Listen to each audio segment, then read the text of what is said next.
নবী হওয়ার পরে মনে হয় সেটাও খেতে পারেন নাই। বিশ্বাস করছেন না?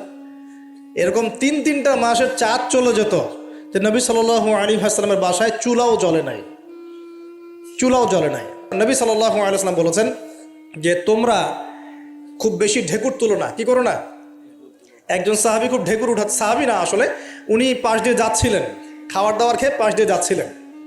তো নবীজি তার ঢেকুর তোলা দেখে বলছেন যে তোমরা বেশি ঢেকুর তুলবে না, কারণ দুনিয়াতে যে ব্যক্তি বেশি পেট পুড়ে খাবে কাল কিয়ামতের মাঠে সে সবচেয়ে বেশি ক্ষুধার্ত থাকবে। বলেন নাউজুবিল্লাহ।